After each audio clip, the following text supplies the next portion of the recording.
Hello guys, welcome to Padviksha.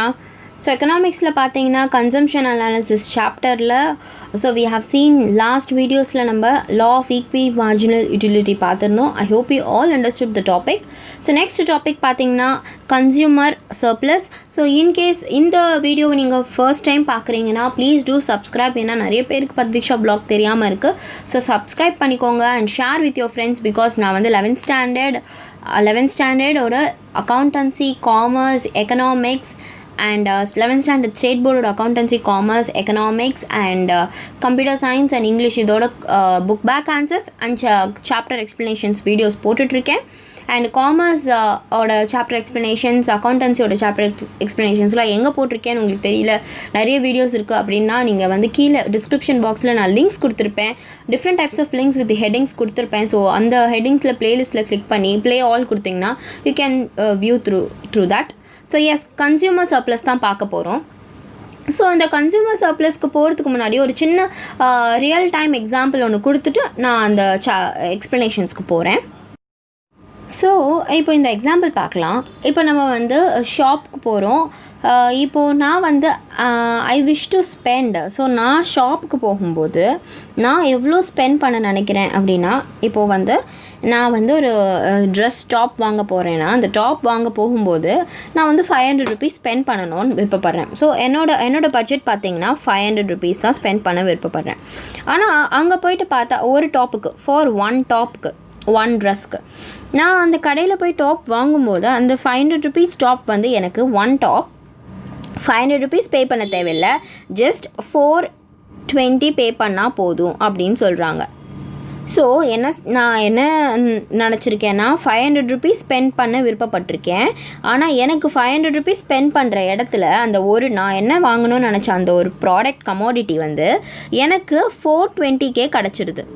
இங்கே எனக்கு 500க்கு 420K கிடச்சிடுது. இந்த 80 rupees இருக்குது பார்த்தீங்களா, இது எனக்கு என்கிட்டே தங்கியிருக்கு, அந்த பணம் என்கிட்டயே இருந்திருக்கு. ஸோ இதுக்கு பேர் தான் சர்ப்ளஸ். இந்த சர்ப்ளஸை கன்சியூமர் சர்ப்ளஸ் சொல்லுவோம். ஸோ இப்போ நம்ம கடைக்கு போகும்போது நம்ம ஏதாவது ஷாப் போயிட்டு நம்ம வாங்கும்போது ஒரு ப்ராடக்ட்டுக்கு நான் இவ்வளோ தான் செலவழிக்கணும்னு நான் நினச்சிருக்கேன். ஃபார் எக்ஸாம்பிள் பட்ஜெட் போடுவோம் இல்லையா வீட்டில். ஸோ எவ்ரி மந்த் பட்ஜெட் போடும்போது நான் வந்து க்ராசரிஸ்க்கெலாம் இவ்வளோ தான்னா, இப்போ இன்கேஸ் க்ராசரிலாம் வாங்கிட்டு என்கிட்ட இவ்வளோ தான் பணம் இன்னும் எக்ஸ்ட்ராவாக இருக்குன்னா அதுக்கு பேர் சர்ப்ளஸ். ஸோ கன்சியூமர் சர்ப்ளஸ் எல்லார் வீட்லேயும் எல்லா டைமும் நடந்துகிட்டே இருக்குது. ஸோ அதை பற்றி தான் எனக்கு பார்க்க போகிறோம். ஸோ இந்த எக்ஸ்ப்ளனேஷன் தான் இந்த கன்சியூமர் சர்ப்ளஸோட தியரி ஃபுல்லாகவே வரும். So let's read about that. 1 minute. The concept of consumer surplus was originally introduced by classical economists and later modified by Jevons and Jules Dupit, the French engineer economist, in 1844. But a most refined form of the concept of consumer surplus was given by Alfred Marshall. This concept is based on the law of diminishing marginal utility. So இந்த லாவும் இந்த கான்செப்டும் வந்து diminishing marginal utility base பண்ண concept தான். இந்த concept வந்து first classical economist இந்த 2 பேரும் தான் வந்து இந்த கான்செப்டை கொண்டு வந்திருந்தாங்க. பட் லேட்டர் ஆன் என்ன ஆச்சுன்னா ரொம்ப ரீஃபைண்டாக பண்ணியிருக்காரு நம்ம ஆல்ஃப்ரெட் மார்ஷல் வந்து கன்சியூமர் சர்ப்ளஸுங்கிற ஒரு கான்செப்டை கொண்டு வந்தார். இந்த கான்செப்ட் பார்த்திங்கன்னா டிமினிஷிங் மார்ஜினல் யூட்டிலிட்டி பேஸ் பண்ணி தான் கொண்டு வந்தது. ஸோ நம்ம ஆல்ரெடி பார்த்துருக்கோம், டிமினிஷிங் மார்ஜினல் யூட்டிலிட்டியை பேஸ் பண்ணி நிறைய லா கொண்டு வந்திருக்கோம், நிறைய கான்செப்ட். ஸோ அதுதான் இந்த மாதிரி ஒரு லா தான். ஸோ டெஃபினேஷன் பார்க்கலாம். Alfred Marshall defines consumer surplus as the excess of price which a person would be willing to pay a thing rather than go without the thing over that which he actually does pay is the economic measure of the surplus satisfaction. This may be called as consumer surplus. So இப்போ நான் எக்ஸஸாக 500 rupees பே பண்ண விரும்புகிறேன், எக்ஸஸாக 80 rupees பே பண்ண விரும்புகிறேன். ஆனால் நான் வந்து 420 தான் பே பண்ணியிருக்கேன். இந்த 80 rupees எனக்கு சர்ப்ளஸாக நிற்கிது. ஸோ இதுதான் வந்து ஒரு பர்சன் வந்து எக்கனாமிக்லி சாட்டிஸ்ஃபை ஆகிறதுக்கான ஒரு ரீசனாக இருக்குது எக்கானமியில் அப்படின்னு சொல்கிறாங்க. ஸோ இந்த கான்செப்டுக்கான வெவ்வேறு அசம்ஷன்ஸ் பார்க்கலாம். Marshall assumed that utility can be measured. So இதில் வந்து மார்ஷல் என்ன சொல்லியிருக்காருன்னா யூட்டிலிட்டியை மெஷர் பண்ணலாம். ஸோ மெஷர் பண்ணி யூட்டிலிட்டி எனக்கு இது தேவை, நான் இதுக்கு இவ்வளோ ஸ்பெண்ட் பண்ண விரும்புகிறேன், ஆனால் நான் இவ்வளோ தான் ஸ்பெண்ட் பண்ணியிருக்கேன், அந்த மாதிரி யூட்டிலிட்டியை மெஷர் பண்ணலாம். நெக்ஸ்ட் பார்த்தீங்கன்னா marginal utilities of money of the consumer is remain constant. So இந்த கான்செப்டில் நம்ம இந்த கான்செப்டை கொண்டு வரோன்னா மணி கான்ஸ்டண்ட்டாக இருக்கணும். ஸோ நான் 500 நான் பண்ண விரும்புகிறேன்னா நான் வந்து 500 தான் த்ரூ அவுட் த கான்செப்ட் கொண்டு போகணும். இதை நான் 520க்கு மாற்றக்கூடாது. ஸோ 500 தான் வச்சுக்கணும். Next there are no substitutes for the commodity in question. So in case இப்போது எனக்கு வந்து 500க்கு செலவு பண்ண விரும்புகிறேன், 420க்கு ஒரு ப்ராடக்ட் கிடைக்கிது. அதே மாதிரி எனக்கு 380க்கு ஒரு ப்ராடக்ட் கிடச்சுன்னா I will go with this. So அந்த மாதிரி இருக்காது, சப்ஸ்டியூட்ஸே இருக்காது. நான் இந்த கன்சியூமர் சர்ப்ளஸ் போடுற ப்ராடக்ட்ஸ்க்கு சப்ஸ்டியூட்ஸே இருக்காது. ஃபோர்த்து பார்த்தீங்கன்னா taste, income, character of the consumer to not change. So இந்த ப்ராசஸ் போகும்போது அகெயின் இன்கம் பர்சனோட டேஸ்ட், இன்கம், கேரக்டர்லாம் சேஞ்ச் ஆச்சுன்னா கன்சியூமருக்கு ப்ராப்ளமாக இருக்கும். ஸோ இந்த அசம்ஷன்ஸ் பேசிக்கில் தான் இருக்கணும். Next utility of one commodity does not depend upon the other commodities. So இந்த கமாடிட்டி சூஸ் பண்ணும்போது கன்சியூமர் சர்ப்ளஸ் நம்மளுக்கு எப்போ கிடைக்கும்னா டிபெண்டன்சி கமாடிட்டிஸ்னால் நம்ம இங்க் பென் பார்க்குறோம் இல்லையா. ஸோ பென் வாங்கிட்டா இங்க் இருந்தால் தான் பென் யூஸ் பண்ண முடியும். ஸோ அந்த மாதிரி டிபெண்டன்சிஸ் இல்லாத ப்ராடக்ட்ஸ் கமாடிட்டிஸ்க்கு தான் we can go with this consumer surplus. Next பார்த்தீங்கன்னா எக்ஸ்ப்ளனேஷன் பார்க்கலாம். The concept of consumer surplus can be explained with the help of an example. Suppose a consumer wants to buy an apple. He is willing to pay ₹4 rather than go without it, and the actual price of the apple is 2. Hence, the consumer surplus is 2. Thus, consumer surplus is the difference between the price of a consumer is willing to pay potential price and what he actually pays. So consumer சர்ப்ளஸ்னால் என்ன சொல்கிறாங்கன்னா ஒரு example வச்சு சொல்லியிருக்காங்க. இப்போது ஒரு consumer for example நம்ம apple வாங்கணும்னு நினைக்கிறோம். Consumer wants to buy apple. அப்போ ஆப்பிள் வாங்கும்போது அந்த ஆப்பிளோட ப்ரைஸ் ₹4. அந்த ஆப்பிளுக்கு நான் வந்து ₹4 பே பண்ண விரும்புகிறேன். So this is my wish. So நான் இது willing to pay வந்து எனக்கு என்னென்னா நான் இது பே பண்ண விரும்புகிறேன். I'm going to pay இவ்வளோ செலவு அடிக்க நான் விரும்புகிறேன், இவ்வளோ ஒதுக்கி வச்சுருக்கேன் ஆப்பிள் வாங்க ₹4. ஆனால் கடையில் பார்த்தா எனக்கு நான் வாங்கக்கூடிய ஒரு ஆப்பிளோட விலை ₹4 இல்லை ₹2.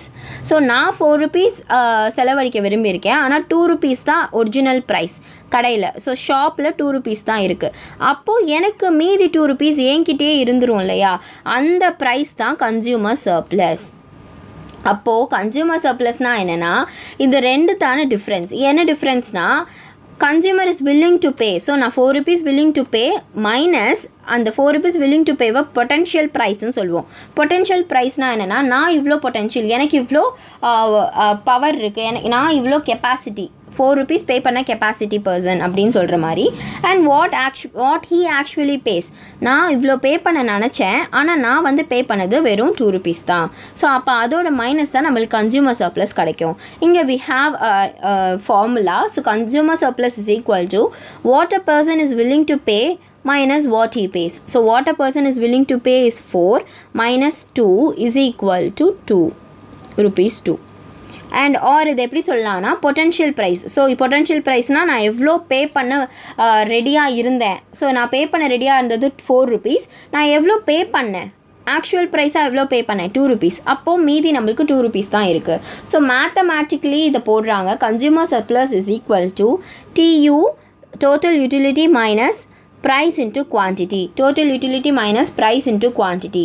ஸோ இப்போ இந்த கன்சியூமர் சர்ப்ளஸை இந்த ஷெடியூல் வச்சு நம்ம கற்றுக்கலாம். ஸோ நம்ம இதை ஆல்ரெடி பார்த்தோம். டோட்டல் யூட்டிலிட்டி, டியூனா டோட்டல் யூட்டிலிட்டி, ப்ரைஸ்னா ப்ரைஸ், அண்ட் குவான்டிட்டினா கியூனா quantity of the commodity. So இதை இப்போ நம்ம இந்த சர்ப்ளஸ் டேபிள் வச்சு கற்றுக்க போகிறோம், ஷெடியூல் டேபிள் வச்சு. In table 2.3, the consumer is willing to pay ₹6,543 and 2 for purchasing the successive units of apple. So பார்த்திங்கன்னா 5 ஆப்பிள்ஸ் இருக்குது.